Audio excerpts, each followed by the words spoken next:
ಮನನ್ನು ಮಾರಿಕಾಂಬೆಯನ್ನು ಆರಾಧ್ಯರನ್ನು ಸ್ಮರಣೆ ಮಾಡ್ತಾ ನಾನಿವತ್ತು ನನ್ನ ಕಾರ್ಯಕ್ರಮಕ್ಕೆ ತಮಗೆಲ್ಲರಿಗೂ ಸ್ವಾಗತವನ್ನು ಬಯಸ್ತಾ ಇದ್ದೀನಿ. ಆರಾಧನೆ ಹತ್ತಿರ ಬರ್ತಾ ಇದೆ.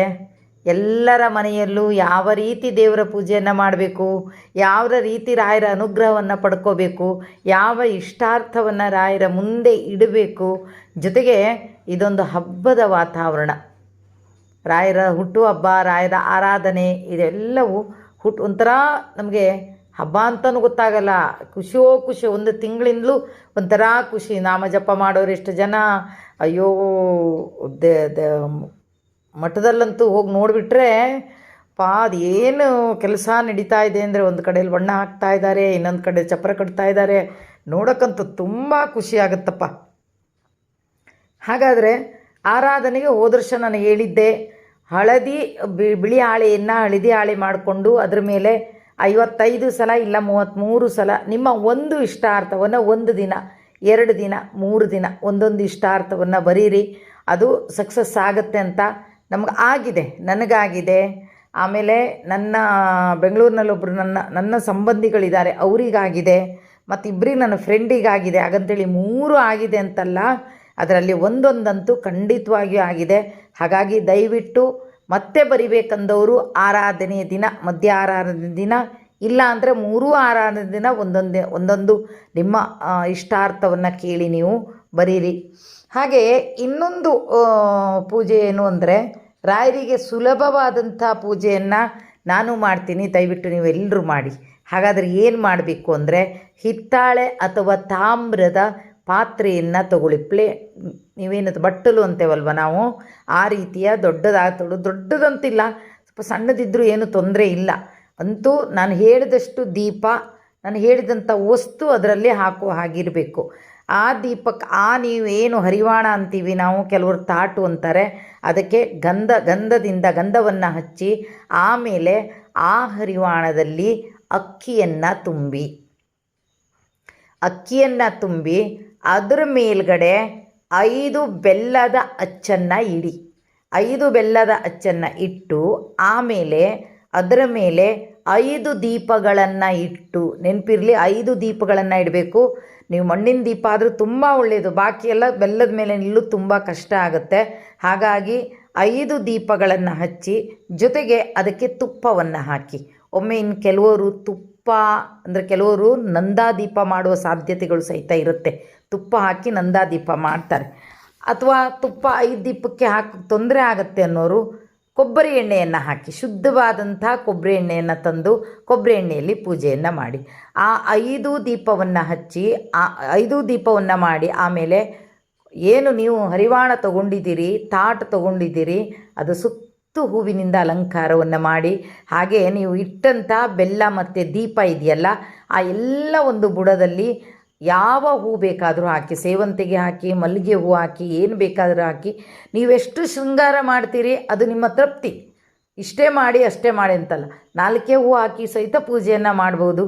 ಇಲ್ಲ ಆರಾಧನೆ ಅಲ್ವಾ, ಥರದ ಹೂವಿನಿಂದ, ಗುಲಾಬಿ ಹೂವಿನಿಂದ, ಸೇವಂತಿ ಹೂವಿನಿಂದ, ಅಥವಾ ಸುಗಂಧ ಪುಷ್ಪದಿಂದ, ಯಾವುದೇ ಇರಲಿ, ಯಾವುದರಿಂದ ಹಾರದಿಂದ ನಾವು ಮಾಡ್ತೇವೆ ಅಂದರೂ ಅಡ್ಡಿಲ್ಲ, ತೊಂದರೆ ಇಲ್ಲ. ಅದನ್ನು ಮಾಡಿ ಆಮೇಲೆ ಗಣಪತಿ ಕುಲದೇವರಲ್ಲಿ ಪ್ರಾರ್ಥನೆ ಮಾಡಿ, ಮನೆದೇವರಲ್ಲಿ ಪ್ರಾರ್ಥನೆ ಮಾಡಿ, ಆಮೇಲೆ ರಾಯರಲ್ಲಿ ಪ್ರಾರ್ಥನೆ ಮಾಡಿ, ಇಷ್ಟಾರ್ಥವನ್ನು ಹೇಳ್ಕೊಳ್ಳಿ.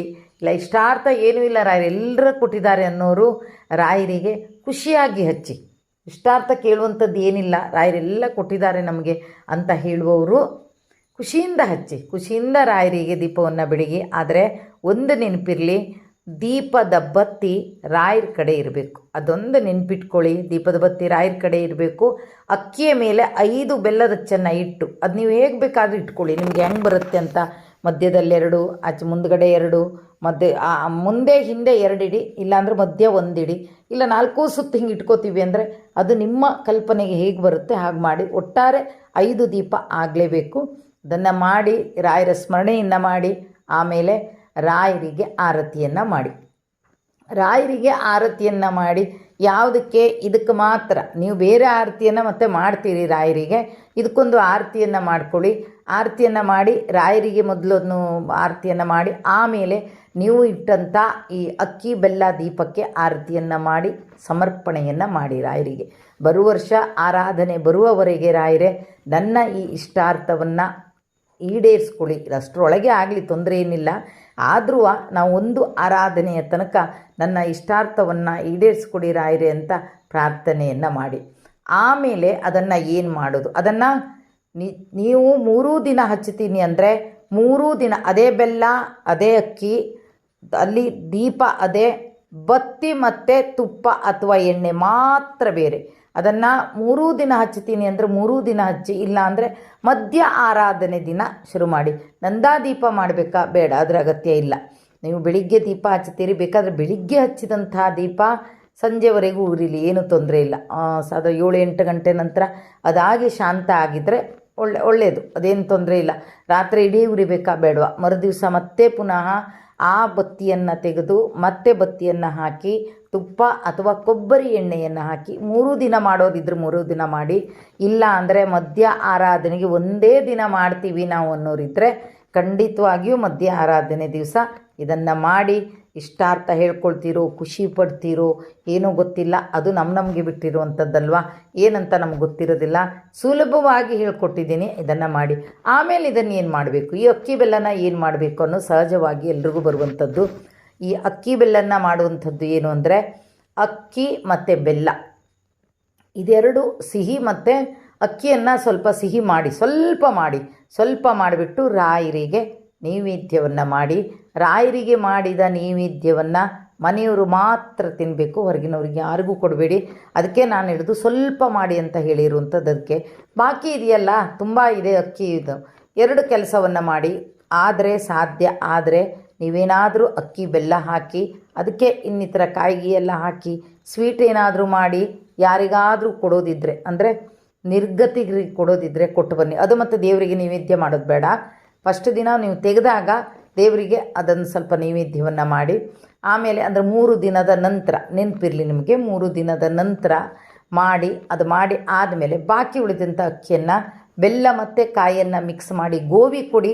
ಇಲ್ಲ ಅಂದರೆ ಏನಾದರೂ ಮಾಡಿ, ನಮಗೆ ಹತ್ತಿರದಲ್ಲಿ ತುಂಬ ಜನ ಸಿಗ್ತಾರೆ ಅನ್ನೋದಿದ್ದರೆ ಒಂದು ಸಿಹಿ ಮಾಡಿ ಯಾರಿಗಾದ್ರೂ ನಿರ್ಗತಿಕರಿಗೆ ಕೊಡಿ. ಹೊಟ್ಟೆ ತುಂಬಿದವ್ರಿಗೆ ಕೊಡಬೇಡಿ. ಹೊಟ್ಟೆ ಯಾರು ತುಂಬಿಕೊಂಡಿಲ್ಲ ಅವರಿಗೆ ಪಾಪ ಹಸಿವು ಅಂತ ಅನಿಸುತ್ತಲ್ಲ, ಅಂಥವ್ರಿಗೆ ಅದನ್ನು ಕೊಡಿ. ನಿಜವಾಗಿ ಈ ಪೂಜೆಯನ್ನು ಮಾಡಿ ನೋಡಿ. ಯಾಕಂದರೆ ಹೋದ ವರ್ಷ ಆರಾಧನೆಯಲ್ಲಿ ಒಬ್ಬರು ಈ ಪೂಜೆಯನ್ನು ಮಾಡಿದ್ದಾರೆ. ಹೋದ ವರ್ಷ ಆರಾಧನೆಯಲ್ಲಿ ಅವ್ರು ಯಾರಿಗೂ ಹೇಳಲಿಲ್ಲ. ಈ ಸಲ ನನಗೆ ಫೋನ್ ಮಾಡಿ ಹೇಳಿದ್ದಾರೆ, ನಾವು ಈ ರೀತಿ ಮಾಡಿದ್ದೀವಿ ಅಮ್ಮ, ಆ ರೀತಿ ಮಾಡಿ ನಮ್ಗೆ ಅದರಿಂದ ಫಲ ಸಿಕ್ಕಿದೆ, ಹಾಗಾಗಿ ದಯವಿಟ್ಟು ನೀವು ಹೇಳಿ ಅಂತ. ಹಾಗಾಗಿ ನಾನು ಹೇಳಿದ್ದೀನಿ, ನಾನೂ ಮಾಡ್ತೀನಿ ಪೂಜೆಯನ್ನು, ನೀವೆಲ್ಲರೂ ಮಾಡಿ ಅಂತ ಹೇಳ್ತಾ ಇವತ್ತಿನ ಕಾರ್ಯಕ್ರಮವನ್ನು ಇಲ್ಲಿಗೆ ಮುಗಿಸ್ತಾ ಇದ್ದೀನಿ. ಜೈ ಹಿಂದ್, ಜೈ ಕರ್ನಾಟಕ ಮಾತೆ, ಸರ್ವೇ ಜನ ಸುಖಿನೋ ಭವಂತು.